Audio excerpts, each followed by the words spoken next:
하나님께서 보내주신 귀한 강사님을 소개해 드립니다. 먼저 홍성원 목사님은 아시아 프로제리아 NGO 대표님이십니다. 또한 대한예수교 장로회 통합 측 동령교회 협동 목사님으로 섬기고 계십니다. 또 아드님이신 홍원기 형제님은 전 세계 150명 정도 존재하는 선천성 소아 조로증을 앓고 있지만 많은 사람들에게 위로와 희망을 전하는 강연가입니다. 두 분을 우리에게 허락하여 주신 하나님께 다시 한번 감사드리며 두 분을 모실 때 큰 박수로 환영해 주시면 감사하겠습니다. 네, 나오실 때까지 더 큰 박수로 환영해 주시면 감사하겠습니다. 네, 여러분 안녕하세요. 저는 홍성원 목사입니다. 네, 저는 사실은 이곳에서 아주 오랫동안 살았고요. 우리 김신희 집사님하고는 초중고 동창의 제수도 동기인 진짜 너무 오래된 친구입니다. 이따가 제가 설교할 때도 말씀드리겠지만 어쨌든 이 귀한 저는 그냥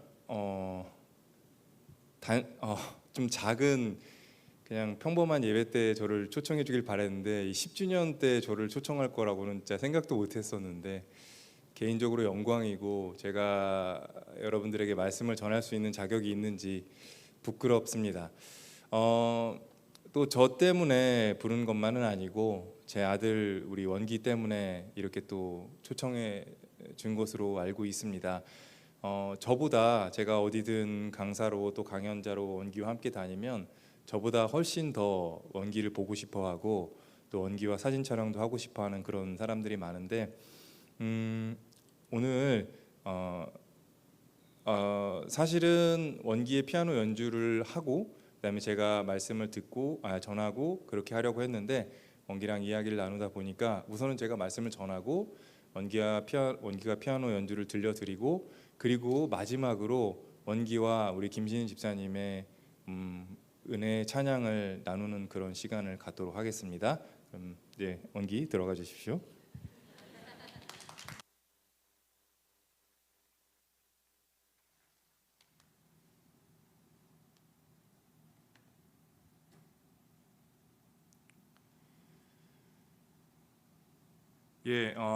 오늘 함께 저와 여러분들이 나눌 말씀은 누가복음 15장 20절 말씀입니다.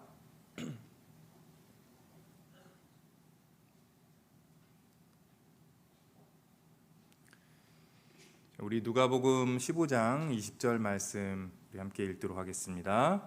이에 일어나서 아버지께로 돌아가니라. 아직도 거리가 먼데 아버지가 그를 보고 측은히 여겨 달려가 목을 안고 입을 맞추니. 아멘. 네. 오늘 제가 여러분들과 함께 말씀을 나눌 제목은 아빠의 마음입니다. 그리고 여러분들과 같이 읽은 이 성경 구절은 누가복음 15장 20절입니다. 탕자의 이야기, 돌아온 탕자. 이 본문은 사실은 저와 여러분들처럼 예수님을 믿는 사람들도 그리고 믿지 않는 사람들도 가장 감동적인 그런 이야기라고 말씀이라고 꼽는 그런 말씀이죠.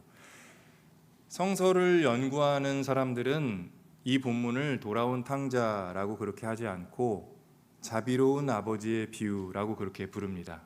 여러분도 잘 아시겠지만 이 말씀은 사실은 아버지가 주인공입니다. 이 너무나 자비로운 이 아버지에 관한 이야기입니다. 그리고 저와 여러분들이 읽은 누가복음 15장 20절 말씀은 이 이야기 속에 가장 감동적인 부분입니다. 일어나서 이제 탕자가 돌아오는데 사실은 달려간다는 것은 한 아버지가 아들이 오는데 달려간다는 것은 아들이 멋진 성공을 하고 금의환영해서 돌아올 때 그렇게 달려가잖아요. 그런데 이 본문 속에서의 탕자는 달려갈 수가 없는 그런 아들이잖아요. 그럼에도 불구하고 아버지는 탕자를 향해 달려가고 그리고 심지어 목을 안고 그리고 이 말씀 속에서 여러분들도 아시겠지만 잔치를 벌려주십니다. 아주 멋진 잔치를요.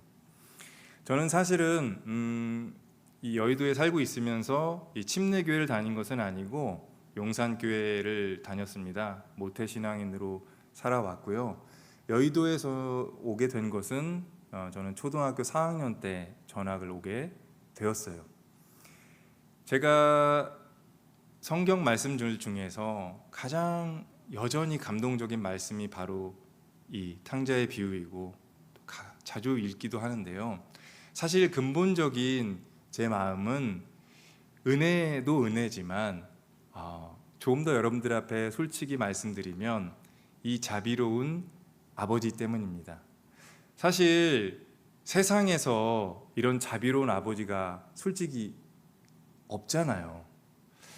저도 한참 이제 초등학교 4학년 때 여의도에 전학을 와서 생각보다 이 여의도라는 곳이 그 지형 특성도 그런데 생각보다는 그 어떤 텃세가 있는 그런 곳이에요. 그래서 이곳에서 처음부터 태어나서 자란 사람은 잘 알지 못하는 그런 어떤 약간 불편한 마음들이 있거든요.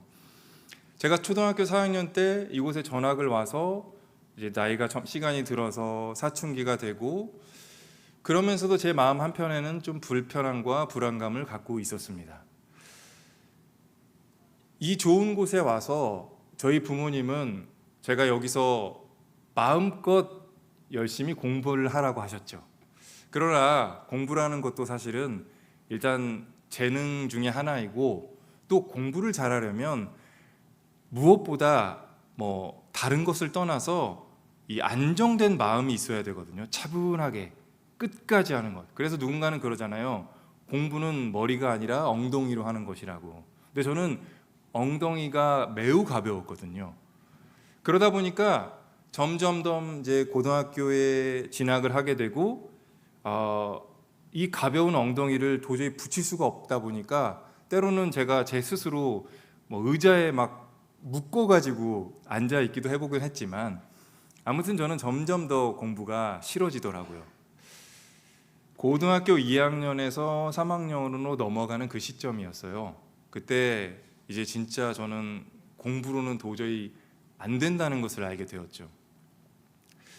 그러나 저희 아버지는 굉장히 기대가 크셨습니다. 그리고 여의도에 사는 부모님들은 아마 자녀들에 대해서 기대가 많이 큰 분들이 많더라고요. 제가 사는 아파트에서 보면 지금도 추억 그 기억이 있는데 부모의 기대에 어긋난, 그래서 부모의 분노 때문에 한밤중에도 가끔씩 비명소리가 들리긴 했는데 그것들이 남일 같지는 않았거든요. 저도 이제 고등학교 2학년 말쯤에 이제 저의 어떤 그 여러 가지로 부족한 것들, 그 실력들 때문에 이젠 더 이상 공부를 포기하고 싶었던 그 순간이 있었습니다. 그리고는 탕자처럼 그래도 아버지에게 뭔가라도 이렇게 달라고 해서 나왔어야 되는데 한겨울에 무작정 잠깐 바람을 쐬러 나갔는데 뭔가 어딘가에서 성원아 들어가지 말아라, 들어가지 말아라, 그 목소리가 들리는 것 같더라고요. 그래서 들어가지 않게 되었어요. 서성이기도 하고 제가 좋아하는 여의도 공원에 가서 농구도 하고 그러다가 밤이 되었습니다. 이럴 줄 알았으면 내가 뭐라도 챙겨 나왔어야 되는데 정말 아무것도 챙겨 나오지 않은 거예요. 그렇게 탕자처럼 어쩔 수 없이 집에 들어갔습니다. 그리고 저는 물론 저희 아버지께서 탕자의 아버지처럼 멋진 잔치를 벌여주실 거라고는 기대하지 않았지만 그냥 한 번쯤 넘어가 주실 줄 알았는데 저희 아버지께서는 몽둥이 잔치를 벌려주셨습니다. 그래서 저는 항상 이 탕자의 이야기, 자비로운 아버지의 비유를 읽을 때마다 그 아버지에 대한 이런 아빠, 이런 아버지, 그러나 또 제가 진짜 이런 아빠인가 이런 생각을 많이 하곤 합니다. 이 모든 것들은 사실은 제가 아빠가 되면서부터 시작된 것입니다. 그리고 아까 목사님께서 소개해 주신 대로 저희 아들은 선천성 소아조로증을 앓고 있죠. 원기가 태어난 지 얼마 되지 않았던 게 한 한 달 정도 지났나? 그때부터 원기가 다른 여느 아이들과는 굉장히 여러 가지로 얘가 특이한 점들이 있었습니다. 저도 뭐 제가 아빠가 돼본 것도 아니고 또 뭐 아이를 낳아본 것도 아니니까 그냥 이런 아이가 있나 보다 생각을 했어요. 어떤 점이 특이했냐면은 아이가 태어났는데 보통 우리가 생각할 때 아이들은 피부가 굉장히 부드럽고 뭔가 이렇게 우유처럼 우유빛 살결 그렇잖아요. 그런데 원기는 태어난 지 얼마 되지 않았을 때부터 피부가 붉고 군데군데가 뭉쳐 있었어요. 아니 어떻게 아이가 이러지? 그런데 저도 이제 성경에서 에서가 붉다라는 뜻을 가지잖아요. 그러니까 우리 아들은 이렇게 에서처럼 그런 아이인가? 그러면 야곱한테 당하는 멍청한 애가 될 수도 있는데 뭐 그거야 어쩔 수 없지. 그렇지만 건강한 아이가 되려나 보다 한 거죠. 그런데 우리 원기가 갈수록 한 100일이 지날 무렵이 될수록 그때는 벌써 이제 여러 가지로 뭔가 다르구나라는 것을 느꼈습니다. 그리고 이제 그때 당시에 작은 동네 병원에 갔는데 그 선생님께서 얘는 아무래도 큰 병원에 가야 될 것 같다. 그래서 소견서를 써주셨어요. 그래서 그때 큰 대학병원에 아주 유명한 피부과 전문의 선생님께 찾아갔습니다. 아이에게는 나타날 수 없는 경피증이라는 증세가 있다는 거예요. 이 경피증은 노인들에게서 나타나는데 그것도 좀 증세가 좋지 않으면은 피부뿐만 아니라 안에 있는 내장도 굳어지는 그런 병이라고 했습니다. 어떻게 아이한테 이런 병이 증상이 있는지 모르겠다. 하지만 지금 약을 쓸 수는 없다. 좀 기다려보자. 따뜻하게 목욕시키고 또 잘 부드럽게 보습을 잘 해줘라. 한번 기다려보자라고 그렇게 이야기를 해주셨습니다. 저는 그때 이제 원기가 그런 이상 증세라는 그 진단을 받고 집에 돌아와서 진짜 많이 울었습니다. 많이 울었고 제 자신이 참 부끄러워졌습니다. 사실은 결혼을 하는 과정에 있어서도 제가 좀 급하게 주장을 해서 저희 아버지께서 허락을 해주셔서 또 목회자의 길을 가니까 아버지께서 도와주셨고 아무것도 거의 준비가 되지 않은 상태에서 아빠가 되었고 제가 목회자의 길을 가기 위해서 신학교 학부부터 다니면서 또 신대원을 그 당시에 준비하고 있었던 과정 속에서 오히려 저는 제가 내가 목회자의 길을 왜 가게 됐을까? 이것이 나의 길이 아닌데라는 생각이 더 커졌었어요. 그리고 아마도 우리 김신희 집사님을 비롯해서 또 여기에서 혹은 온라인에서 말씀을 듣고 계시는 분들 중에서는 어머, 제 성원이 아니야? 그런 분들도 계실 거예요. 저도 그렇죠. 제가 아주 오래전 어떤 친구를 예전에 한번 만난 적이 있는데 제가 목사라고 얘기하니까 네가 왜 목사를 해? 그러더라고요. 아무튼 그랬거든요. 그러다 보니까 그 괴리감 속에서 제 자신에 대해서 제가 충실하게 삶을 살지를 못했습니다. 그런 어떤 제 안에 여러 가지로 제가 가지고 있는 죄책감들이 있었는데 원기가 이런 증세라는 거예요. 그러니 당연히 이것은 완전히 하나님께서 나를 정신 차리게 하시려고 나에게 주신 진짜 큰 시련이다 라고 그렇게 받아들였습니다. 그리고 저는 그때부터는 사실은 원기가 한 100일 정도 그때부터는 제가 어떻게 하루하루를 살았는지 사실 좀 되게 치열하게 살게 된 것 같아요. 나 때문이구나. 나의 여러 가지로 부족한 것들 때문이구나. 내가 그렇게 어릴 때부터 충실하게 내 아버지의 기대에 자라지 못해서 늘 아버지에게 실망을 안겨드렸던 아들이었고 이제는 결국에는 하나님 아버지에게도 실망을 안겨드리는 그런 아들이구나. 나는 그런 녀석이구나. 그래서 저는 그때부터는 진짜 제가 할 수 있는 최선을 다해서 하나님 앞에 엎드렸습니다. 심지어 어떻게 했냐면 그때 당시에 제가 이제 신금호에 살고 있었는데 제 아내와 이것은 하나님 앞에 엎드리지 않으면은 해결할 수 없는 문제다라고 해서 원기가 그때 뭐 사실 돌도 안 지난 상태였으니까요. 원기를 안고 갈 수가 없어서 그냥 저와 아내가 둘이서 가서 새벽 예배를 드리고 올 때도 있었고 깨면은 가서 같이 새벽 예배를 드린 적도 있었습니다. 그리고 그것부터 시작해서 뭐 금요 기도회, 기도원에, 집회에 가서 정말 저의 그 연약하고 나약하고 영적으로 또 세상적으로 삶적으로 성실하지 못하고 우유부단했던, 그래서 내 아들이 이렇게 됐다는 그 죄책감에서 저는 계속해서 하나님 앞에 엎드렸죠. 그렇게 계속 엎드리게 되고 또 하나님께 기도하면서 이제 저는 신대원에 가게 되었고, 신대원을 졸업하고는 교회 사역을 나가게 되었습니다.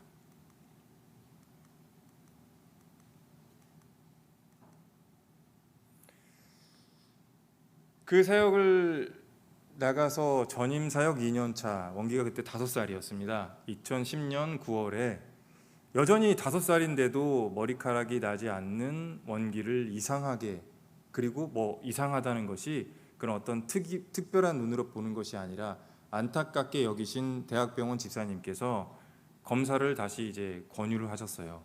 근데 이미 어릴 때부터 서울대 병원에서 며칠씩 검사를 해봐도 이상 증세를 발견하지 못했기에, 그리고 저도 기도한 것이 있었기에 저는 그래, 원기는 언젠가는 다시 건강해질 것이다. 하나님께서 그래도 이것은 나에게 내 기도를 들어주실 것이다 라고 생각을 하고 있었지만 왜 5살이 될 때까지도 머리카락이 나지 않을까에 참 걱정이 더 많이 되던 시기였거든요. 그래서 그냥 머리카락이 왜 안 나는지, 어떻게 하면 날 수 있을 것인지 그것을 저는 알게 될 줄 알았습니다. 그런데 그때 선생님께서 원기를 잠깐 사진 몇 장을 촬영하시고는 다음 주에 오라고 하시더라고요. 좀 이상하잖아요. 불길했지만 그래도 큰 일은 없을 거라고 생각을 했습니다. 다음 주에 바로 제가 교회 목사님에게 얘기를 하고 원기의 이제 진료를 받으러 갔죠. 원기를 무릎에 앉히자마자 의사 선생님께서 말씀을 해주셨습니다. 이 아이는 선천성 소아저로증을 앓고 있습니다. 저도 처음으로 교과서에서 보고, 뭐 그 당시에는 인터넷이나 AI나 이런 것들이 아주 활성화되어 있지는 않았으니까요. 처음으로 보고 한 주 동안 다 연구를 하고 또 조사를 해서 이 아이의 병을 확실하게 이제 알게 되었습니다. 병명을 알려주신 것 이외에는 의사 선생님께서 저에게 대부분 10세 전에 사망하게 되고 어떤 치료법도 약도 없습니다. 아무리 오래 살아도 12살까지가 한계 수명일 것 같습니다. 그리고는 이 병을 앓고 있는 원기가 어느 정도 병이 진행되었는지를 저희 병원에서 오히려 좀 조사를 해서 이 환자분 보호자에게 알려드리고 저희가 대응 치료를 해드릴 테니까 병원에 입원을 시켜주신 것이었습니다. 그렇게 저는 병원에 원기와 전혀 상상하지도 못했습니다. 5살 원기와 제가 입원을 했죠. 그때 원기 동생 수혜는 3살이어서 원래는 원기는 엄마 품에서 떨어지지 않는 녀석이었는데 어쩔 수 없이 수혜는 엄마와 집에 가고 원기와 저는 병실에 남았습니다. 그때까지 제가 의사 선생님께 이 병명을 듣고도 감정을 잘 느끼지를 못했습니다. 너무 큰 충격을 받은 나머지 제가 의사 선생님께 그래서 원기가 머리카락이 안 나는 거였군요. 그 말만 계속 되풀이를 했었어요. 저녁이 되었는데 그때 병실이 그 희귀 질환이나 어떤 연구할 수 있는 그런 병을 앓고 있는 분들을 위한 특별 병실이었어요. 그래서 심지어 그 병실에 특실이니까 컴퓨터도 있었던 거예요. 인터넷으로 원기의 병명을 다시 검색했죠. 선천성 소아조로증. 의사 선생님께서 말씀하신 내용과 거의 비슷했습니다. 저는 그때 이제 감정을 느꼈죠. 와, 이건 어떻게 이런 일이 일어날 수 있는 걸까? 늘 원기를 위해서 기도했던 것처럼 조용히 눈을 감고 원기를 위해서 기도했습니다. 주님을 불렀습니다. 주님, 주님. 주님을 부르는데 그 뒤에 말이 나오질 않는 거예요. 그동안 제가 얼마나 많이 원기가 건강하게 해달라고, 원기의 머리카락이 나게 해달라고 얼마나 많이 내가 기도를 했던지, 이제 기도할 수 있는 게 뭐가 없는 거였잖아요. 그래서 한참을 망설이다가 제가 하나님께 이렇게 기도했습니다. 주님, 왜 그러셨어요? 그렇게 한마디를 뱉고 나니까 정말 이제 여기서 제가 주체할 수 없는 감정이 나오더라고요. 처음에는 왜 그러셨어요? 왜 그러셨어요? 라고 하다가 여기 이렇게 아이들이 있는데 왜 그랬어? 라고 반말을 하더라고요. 그리고 뒤에는 이제 마치 어떤 제가 사람에게 억울함을 토로하는 것을 넘어서 그 사람과 실제로 싸움을 하는 것처럼 막 하나님께 왜 그랬어? 그리고 뭐 가슴을 치고 머리를 쥐어 뜯고 몸부림을 쳤죠. 그러면서도 저도 평생이라고 하기에는 그땐 참 젊었으니까요. 모태신앙인으로 한 번도 하나님에 대해서 제가 감히 이런 대들다는 것을 생각하지도 못했던 저였기에 제 자신이 하나님께 너무 부끄럽기도 했지만 나 이러다가 정말 하나님께 벼락 맞는 것 같아서 하나님 정말 죄송합니다. 제가 하나님께 감히 대들었습니다. 저를 용서해 주십시오라고 기도를 하다가 또 감정이 살아나니까 왜 그래? 이렇게 하지 않고 진짜 막 눈물을 질질 흘리면서 막 그랬죠. 그런데 하나님께서는 그렇게 절실하게 하나님을 찾던 저의 저의 신음소리를 그때는 외면하신 것 같이 느껴졌습니다. 아무 말도 어떤 것도 저에게 보여주시거나 느끼게 해주신 것이 적이 없어서 그 순간에는 처음 경험하는 것이었습니다. 그래도 하나님께 기도하고 하나님을 찬양하면서 하나님을 예배하면서 분명 하나님과 소통하고 있었다고 느꼈는데 때로는 하나님의 마음을 내가 느끼고 있다고 생각했었는데 그래서 되게 어설프고 여러 가지로 부족하지만 목회자의 길을 갔는데 이런 단절된 순간이 올 것이라고 누가 상상을 했겠습니까? 저는 그래서 그때 하나님께 그렇게 기도를 했죠. 당신이 이렇게 나와 내 아들을 이런 식으로 버릴 줄은 몰랐다. 하지만 나는 내 아들을 버릴 수 없다. 내가 어떻게든 내 아들을 내가 계속 지키겠다. 두고 봐라. 그렇게 하나님께 원망을 했습니다. 그런데 여러분 참 신기하죠. 그런 목회자로 살고 있는데 그런 마음을 가졌다는 게 물론 그 순간에 그날 저녁의 일이었죠. 어떻게 감히 목회자가 하나님께 그런 복수심을 가지고 살 수 있겠어요. 그리고 때로는 여러분들도 억울할 때는 하나님께 그렇게 토로할 수 있는 거잖아요. 저도 살아있잖아요. 아직까지 벼락 안 먹고 하나님께서 불쌍히 여겨주셔서 저도 살아있잖아요. 그러면서도 하나님께서 무언가 저에게 말씀해 주시고 무엇인가를 깨닫게 해주시기를 간절히 바랬죠. 그것이 하나님께서 저를 붙잡는 방식이었습니다. 제가 약간 이야기를 새나가자면 신앙생활을 하면서 힘든 것은 힘들어서 힘든 것이 아니라 누군가는 하나님을 믿고 잘 되는데 나는 하나님을 믿는데 뭔가 계속 인생이 꼬여간다고 느낄 때예요. 설교단에서는, 그리고 수많은 간증에서는 하나님을 믿고 잘 된 사람들의 이야기가 사람들에게 환영받는데 하나님을 믿어도 생각보다 인생이 쉽지 않네요라는 이야기를 잘 하기가 어려운 거죠. 그러나 교회는 하나님을 믿어도 어렵고 힘들고 눈물 흘리는 사람들이 모여서 함께 기도하면서 그 인생을 헤쳐 나가야 하는 것인데 사실은 그것이 말처럼 쉽지는 않았습니다. 저도 목회자로서 제 아들이 이런 말도 안 되는 병을 앓고 있다는 것을 알게 된 그때부터는 사람들 앞에서 이렇게 원기를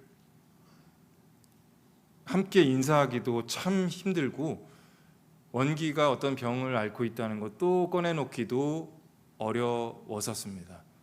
그리고 하나님께서 도대체 이 상황을 왜 주셨는지, 나는 여기서 하나님의 뜻을 어떻게 알아야 하는지를 도무지 알 수가 없었던 시간들이 계속됐습니다. 그래서 저는 이 말씀을 늘 제 마음에 새기고 있습니다. 여러분 우리 함께 읽어볼까요? 이는 내 생각이 너희의 생각과 다르며 내 길은 너희의 길과 다름이니라. 여호와의 말씀이니라. 우리의 생각과 우리의 계획과 우리의 길과 다른 하나님의 생각과 길과 계획 앞에 우리가 결국 순종하면서 나아가는 것이 신앙인이라고 생각합니다. 이제는 내가 생각한 대로, 내가 기도한 대로 다 하나님이 이루어 주셨습니다. 하나님을 찬양하십시오. 이런 시대가 지나갔습니다. 오히려 내가 생각한 대로, 내가 계획한 대로, 내가 노력한 대로 이루어지지 않지만, 그렇지만 하나님께서 저에게 주신 그 길을 따라가겠습니다. 이제는 이런 고백이 사람들에게 진짜 고백으로 영향력을 주는 그 시대에 살고 있는 거죠.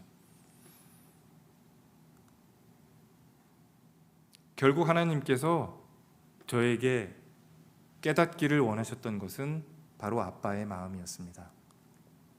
제가 아까 여러분들과 함께 읽은 이 말씀, 그리고 그냥 멋지라고 이제 그림 하나 보여주시면 여러분 잘 아시겠지만 렘브란트의 그림인데요. 이 탕자의 귀향이라고 하는 이 렘브란트의 그림은 탕자의 이야기를 가지고 이 인류 역사에서 가장 위대하게 그것을 풀어낸 작품이고요. 이 렘브란트라는 화가가 그의 인생의 마지막에 이 작품을 완성을 하고 세상을 떠났어요. 그리고 제가 여러분들 잘 아시겠지만 맨 마지막에 완성한 부분이 바로 저 아버지의 탕자의 등에 이렇게 얹어 있는 다른 손, 거친 왼손과 한없이 부드러운 이 오른손, 그 마지막 밝게 빛나는 부분을 이렇게 완성을 했는데요. 탕자의 비유를 읽을수록, 그리고 이 비유에 대해서 공부를 해볼수록 어쩌면 이런 작품을 한 사람이 표현해낼 수 있을까, 그저 감탄만 하게 됩니다.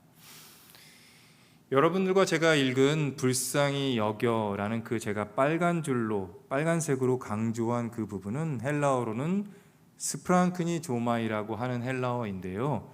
이 헬라어는 좀 더 헬라어의 원뜻에서 한국말로 그렇게 더 쉽게 풀이를 하자면 창자가 끊어질 것 같고 뒤틀릴 것 같은 그런 아픔을 상대방에게서 느끼다라는 뜻입니다.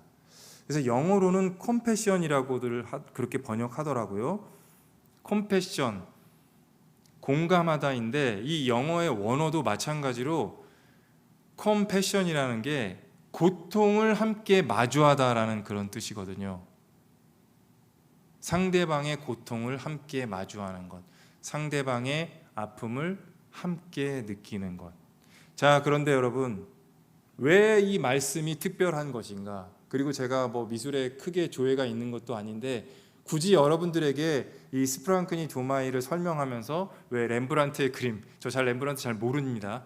제가 잘 모릅니다. 왜 이 그림까지 하면서 여러분들에게 강조하는가? 여러분, 탕자의 비유는 물론 하나님 아버지의 마음을 예수님께서 너무나 감동적으로 지혜롭게 말씀해 주신 것입니다. 그러나 말씀이 신비로운 것은 그냥 어떤 해석자들의 해석으로만 그치는 것이 아니라 한 사람의 인생 속에, 그리고 그 여러 시대 속에서 그 말씀이 새롭게 다가오는 것이거든요. 이 탕자의 비유, 자비로운 아버지의 비유는 바로 부모가 자녀에게 느껴야 할 마음을 우리 주님께서 그렇게 말씀해 주신 그런 비유이기도 합니다. 이 부분이 아마도 여러분들이 쉽게 공감을 할 수 없을지도 모릅니다. 왜냐하면 안정적인 생활을 하고 이룬 것이 많은 부모일수록 자녀에게 깊은 애정, 깊이 애통해야 하는 마음보다는 가장 주된 감정은 자녀에게 실망과 분노거든요. 왜 너는 내가 한 만큼 못 사니? 왜 너는 내가 이만큼 너에게 도와주었는데도 그것을 받고도 그 정도밖에 못하니? 저는 여의도에서 많은 사람들, 제 또래의 많은 사람들에게, 그리고 제 자신도 그것을 많이 경험했어요. 이곳에서 살아가면서 누구보다도 치열하게 세상에서 안정적인 삶을 누리는 부모님들, 그리고 그 밑에서 그 부모님들의 강한 그런 억압 속에서 때로는 부모님의 기대만큼 잘하지만 때로는 부모님의 기대에 어긋날 때, 제가 어릴 때 느꼈던 그 심정, 제발 제 마음 좀 알아주세요. 엄마 아빠가 생각하는 것만큼 저는 그런 사람이 아니거든요. 저는 아버지만큼 그렇게 성실하지도, 그렇게 유능하지도, 그렇게 치열하게 살지도 못합니다. 그러나 우리 부모님들은 그런 자식을 이해하지 못하죠. 그래서 우리 아들이, 우리 딸이, 우리 아이들이 너무 불쌍해 보다는 얘는 왜 이 모양이야. 그런 깊은 부모가 자녀를 향해서 그렇게 실망감과 분노의 감정을 가지면 그 마음들이 자녀들이 평생을 살아가는 데 있어서 매우 여러 가지로 부작용들이 많습니다. 저도 제가 아버지에게 굉장히 많은 도움과 지원을 받았지만 이건 제가 아버지를 탓하는 것이 아니라 아버지의 기대만큼, 아버지의 바램만큼 살지 못하다 보니까 우리 아버지가 나를 기뻐하지 않는다는 것을 알았거든요. 우리 아버지가 나를 크게 만족스럽게 생각하지 못하고 있다는 것을 늘 매순간 알았거든요. 그러다 보니까 제 안에 자존감이 자꾸 낮아지는 거예요. 아무것도 아닌 일인데도 화가 나는 거예요. 왜 나를 무시하지?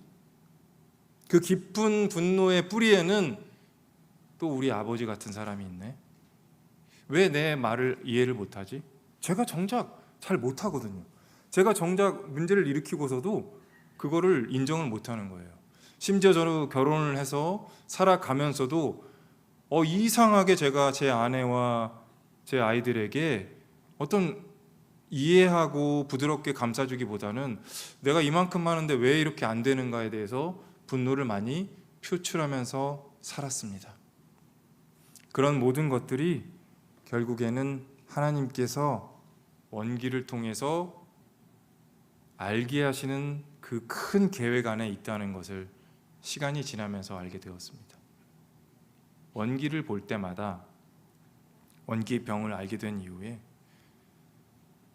저의 부족하고 연약했던 모습들, 그리고 그렇게 오랫동안 기도했지만 어떤 것도 응답해 주시지 않은 것 같은 하나님에 대한 원망이 매 순간 있으면서도, 그러면서도 내가 목회자로서 하나님의 뜻을 어떻게 가야 되는지, 이 안에서 하나님의 뜻이 무엇인지 진짜 고민하고 매 순간 그렇게 막 절실하게 하나님께 기도하면서도 원기를 바라볼 때마다 진짜 이 안이 막 죽을 것 같은 거예요.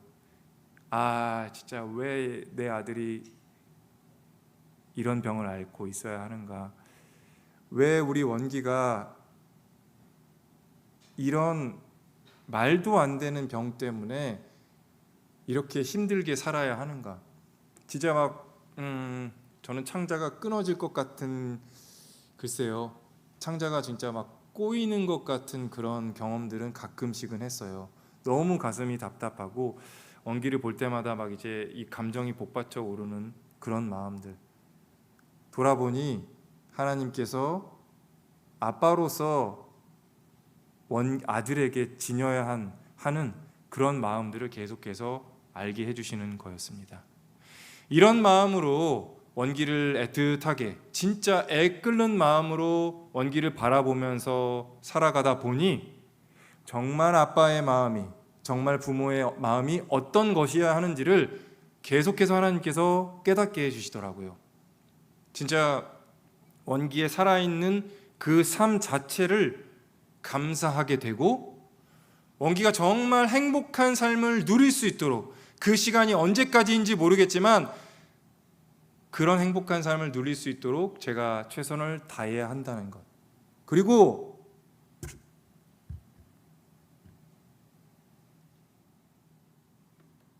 이 녀석이 어떤 사람으로 클 것인가를 기대하기보다는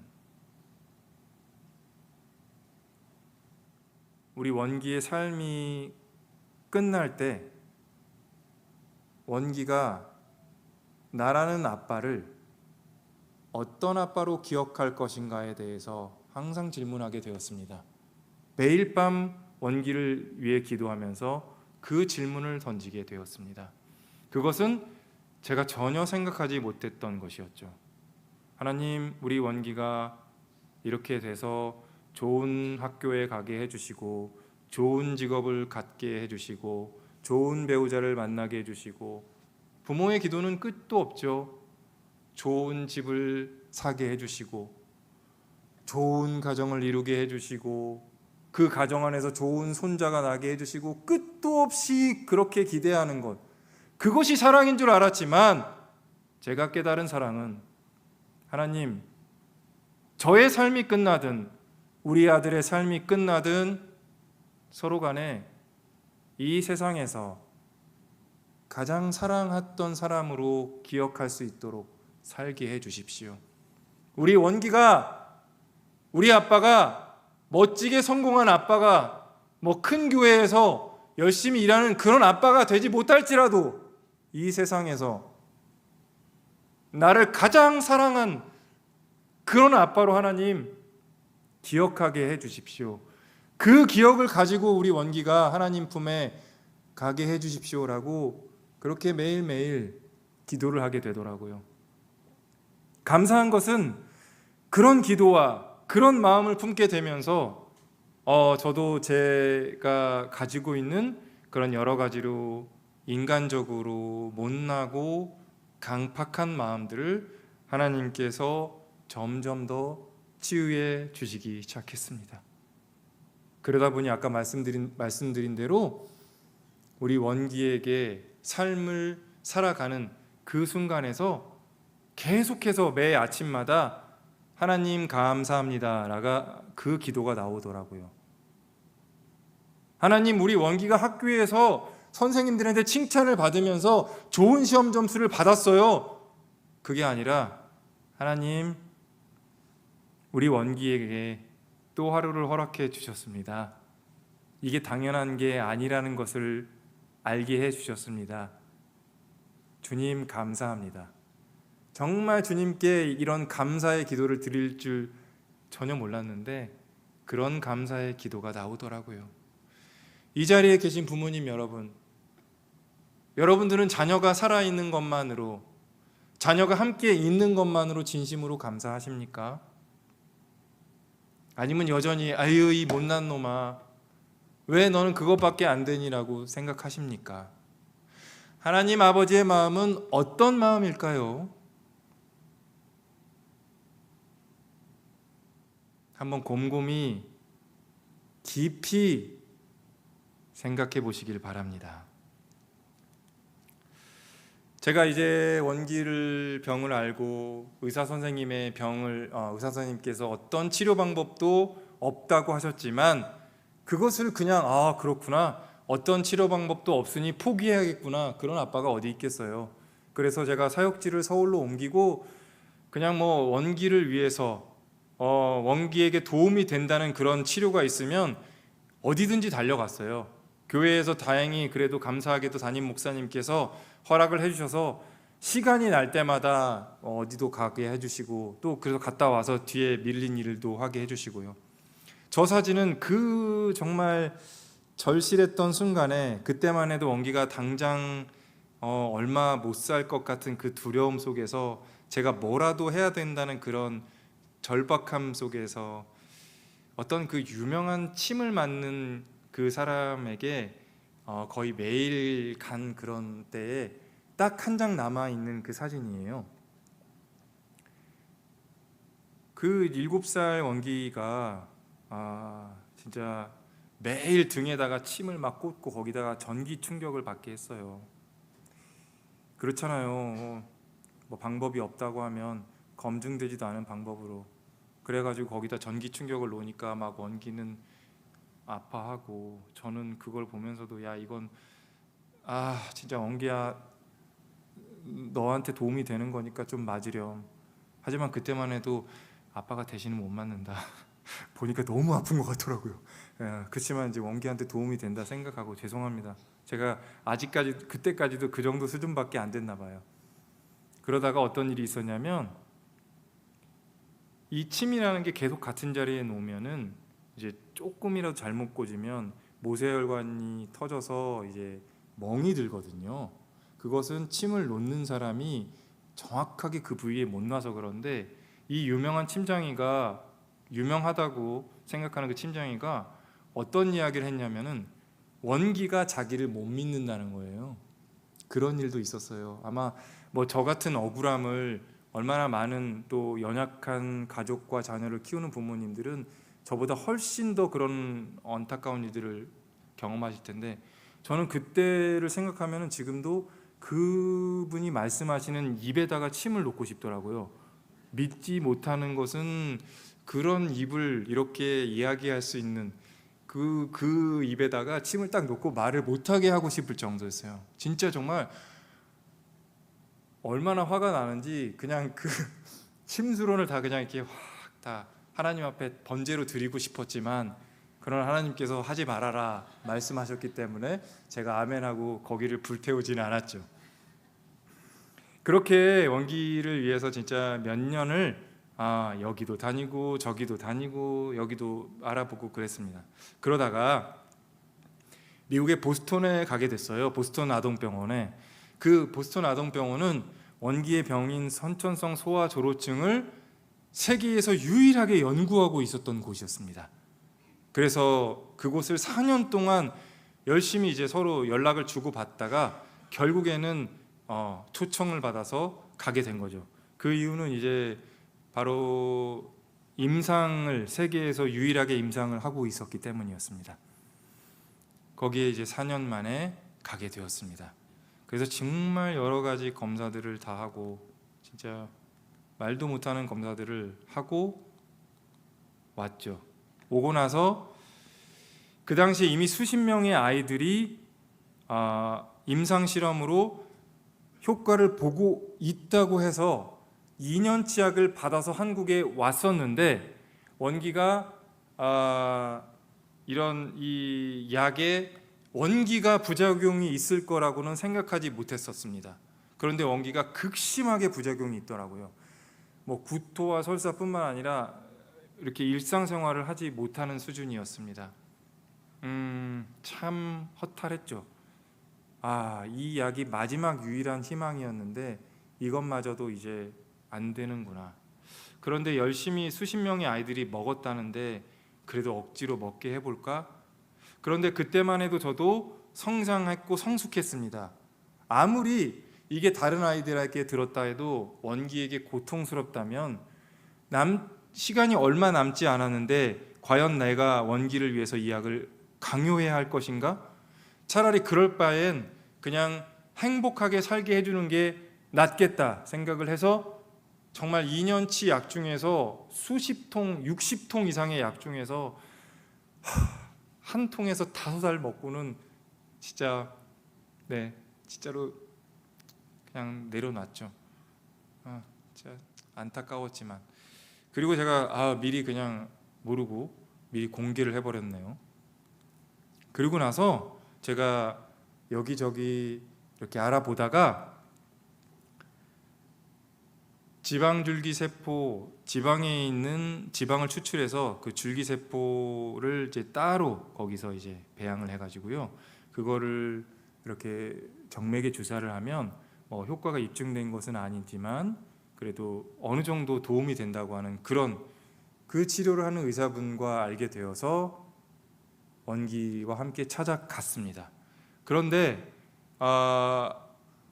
원기가 몸에 지방이 전혀 붙지 않는 그런 병을 갖고 있었거든요.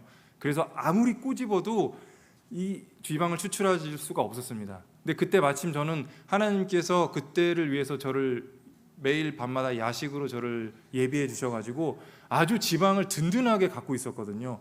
그래서 의사 선생님께서 아버님께서 이렇게 지방이 풍성하게 준비되셨는데 한번 쫙 뽑아내시죠 그러더라고요. 미용을 위해서도 뽑아내는데 한번 쫙 시원하게 뽑아내시죠. 근데 이제 그게 그렇게 아플 줄은 몰랐어요. 혹시 이 자리에 지방 흡입술을 하신 분이 계시다면 정말 진심으로 경의를 표합니다. 정말 대단히 고통스럽더라고요.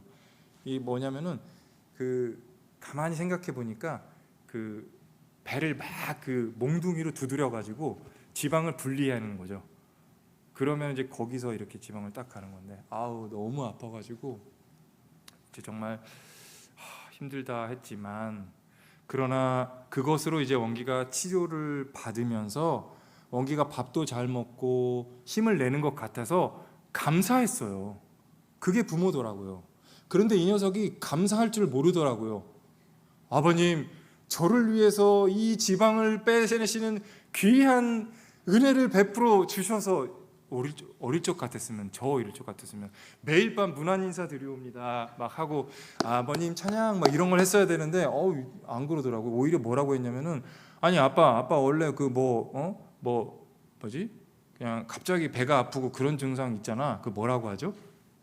그 증상이 있는데 아니 나도 갑자기 그런 증상이 와. 아빠 거 받은 다음에 나도 수시로 자꾸 배가 아파 이러는 거예요. 그래서 진짜 그때 느꼈죠. 자식들은 다 소용없구나. 이것들은 안 되는 존재들이구나. 죄송합니다. 여기 여러 자식분들이 계셔가지고 제가 크게 얘기를 못하겠죠. 네, 그걸 느꼈어요. 그러면서도 그냥 그래도 부모니까 그렇게 생각을 했죠. 자, 우리 이제 제가 조금 이따가 영상 틀어달라고 하겠습니다.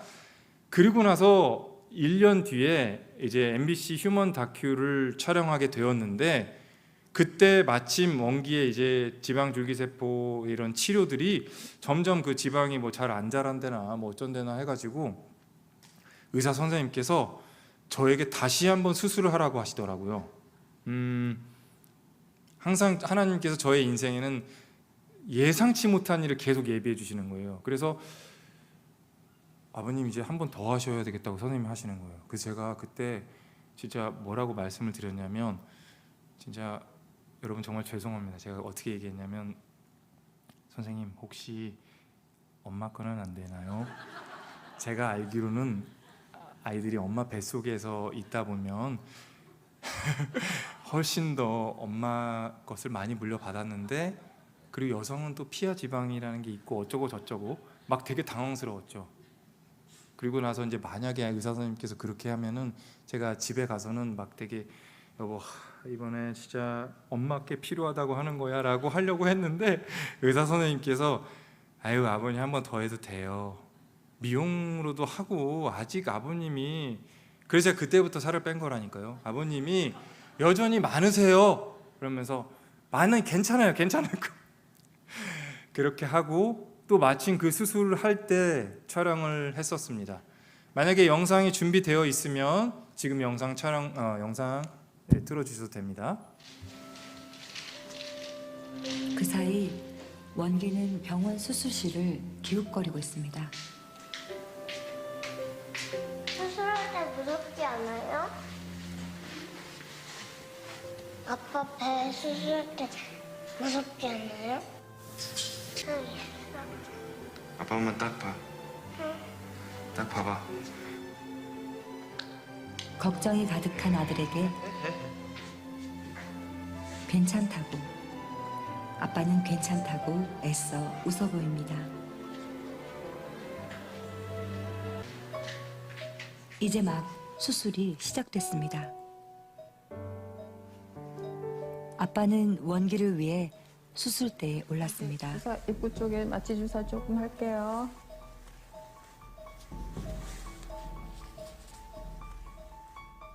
원기에게 자신의 세포를 나눠주기 위해 아빠는 지방세포를 뽑아내는 고통스러운 수술을 받습니다. 왜 이러지? 어지러워요. 숨을 쉬기가 좀 엎어져 있어서 그런가? 좀 크게 천천히 쉬어보세요. 힘들어요. 힘들어요? 힘들어. 빨리. 어떻게 힘들어요? 숨쉬기도 어렵고. 반드시 일단 누워보세요. 네. 할 수 있어요? 네, 네.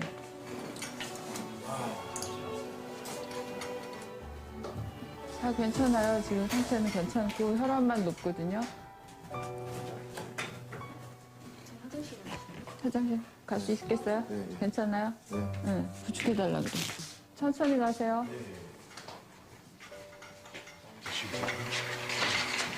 잠깐만. 엄기야. 아빠가 너무 쓸데없이 긴장했나 봐. 아들을 위해서지만 살을 떼는 고통은 참기 힘듭니다. 그런 못난 아빠는 다시 또 이 작은 아이를 보며 세상에서 가장 큰 위로와 힘을 얻습니다.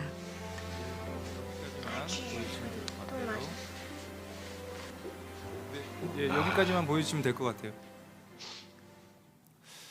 제가 그때 그 수술을 할 때 뭔가 뭐 여러 가지로 긴장도 하기도 했고 뭔가 문제가 있었나 봐요. 그래서 진짜 그때는 수술대에서 뛰어 내려오려고 했었어요. 근데 방송 카메라도 있으니까 제가 최대한 정중하게 그렇게 얘기를 한 거죠. 이런 수술을 하게 되니까 집에 와서도 이게 진정이 안 되더라고요. 숨도 잘 안 쉬어지고 심장도 계속 빨리 뛰고 그러면서 밤에 누워서 생각을 하게 되었습니다. 이게 진짜 참 많은 생각이 들더라고요. 지금 내가 뭘 하고 있는 거지? 나도 참 이런 내가 인생을 사는구나. 그러다가 문득 원기 생각이 났어요. 우리 아들은 어떻게 하고 있을까? 그래서 그냥 진짜 불편했는데 원기 때문에 그냥 탁 일어나가지고 원기에게 갔습니다. 근데 원기는 피부가 얇아서 눈꺼풀을 다 이렇게 감고 잠들지 못하거든요. 그래서 원기 눈꺼풀을 그냥 매일 그렇게 했던 건데 눈꺼풀을 닫아주려고 하는 그 순간에 손이 떨리더라고요. 진짜 이거를 눈꺼풀을 닫아주는 그날 밤에는 제가 마치 원기의 마지막을 이렇게 보내주는 것 같은 그런 마음이 들면서도 제가 그래도 결국에는 그 죽음의 공포가 밀려왔었다는 그 사실을 다시 알게 되었어요. 그래서 그 순간에 하나님께 기도를 했죠. 하나님, 제가 아무리 사랑해도 원기를 정말 사랑해도 우리 원기를 위해서 대신 죽을 수는 없는 사람이었습니다. 없는 아빠였습니다. 그게 저였습니다. 하나님. 그 순간에 하나님께서 저에게 마음으로 느끼게 해주셨어요. 그게 성원아, 너의 한계이다. 그러나 이제 네가 너를 위해서 기꺼이 죽은 내 마음과 사랑을 이제는 네가 알아야 되지 않겠니? 그래서 제가 그 순간에 하나님께 정말 엎드렸습니다. 하나님, 제가 하나님을 믿고 여태까지 살아오면서 목회자로 살아오고 그 모든 과정들 속에서 하나님의 십자가, 예수님의 십자가의 그 사랑과 마음이 저는 어느새 다 당연하게 그냥 이것은 당연한 것이라고만 생각했습니다. 그러나 제가 원기를 기르면서 진짜 이 실사랑을 제가 한번 해보려고 하니까 제 아들인데도 저는 그걸 못하겠더라고요. 하나님 정말 저를 불쌍히 여겨 주십시오. 제가 그것밖에는 안 되는 인간인 것 같습니다. 그렇게 하나님께 회개의 기도를 드렸어요. 그런데 그때 하나님께서 또 저에게 그제서야 말씀해 주셨어요. 성원아, 원기가 이렇게 된 것은 네 잘못이 아니야. 네가 그렇게 고통스럽게 막 절실하게 네 부족함과 나태함과 연약함 때문이 아니야. 성원아, 네 잘못이 아니야. 그냥 내 마음을 알게 하려는 나의 뜻이야. 성원아. 아, 그렇게 하나님께서 저를 그제서야 비로소 하나님의 계획과 마음을 알게 해주시더라고요. 그것은 제가 그동안 자라오면서 경험했던, 그냥 저도 정말 더 하나님 앞에 더 나아가려고 할 때 그 부족했던 것이 무엇인가 했을 때 나의 신앙적 열심일까? 아니면 나의 인간적인 노력 부족일까? 아니면 뭔가, 그것은 바로 십자가 앞에 온전히 무릎 꿇지 못하는 저의 오만함이었던 거예요. 결국에는 아무리 사랑한다고, 그렇게 사랑한다고 자신 있게 이야기하는 자기 아들에게조차도 기꺼이 자기를 내어주지 못하는 그런 부족한 인간이 하나님의 십자가 사랑, 그 마음, 그것을 온전히 안다고? 그것을 내가 감히 그것을 사람들한테, 성도님들한테 이야기한다고? 저의 그 여전히 깨지지 못했던 오만함 때문이었음을 알게 되었어요. 그렇게 그날 밤에 하나님께 진짜 완전히 엎드리게 되었어요. 그런데 참 재밌는 일이 있었습니다. 그래서 원기를 한동안 이러고 있으니까 역시 예민한 원기는 갑자기 이제 뭐해? 그러면서 빨리 가! 그러더라고요. 울다가 웃다가 그렇게 하나님의 마음을 알게 되었던 그날 밤이었습니다. 그리고 나서 한 2달 뒤에 제가 이제 상태가 완전히 좋아져서 원기와 함께 걷고 있을 때, 원기가 그때 12살이었거든요. 12살 아들이 제 새끼손가락을 잡고 걸을 거라고는 상상할 수 없었던 일이잖아요.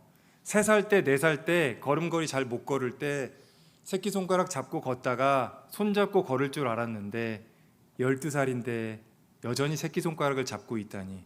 그래서 참 그런 인생이 있었구나 싶었죠. 그런데 그때 불안한 마음이 딱 들어왔어요. 의사 선생님께서 얘기해 주셨던, 아무리 오래 살아도 12살을 넘기지 못할 것이라는 그 두려운 마음이 있었습니다. 그래서 진짜 불안해졌습니다. 야, 이대로 이제 올해가 끝인가?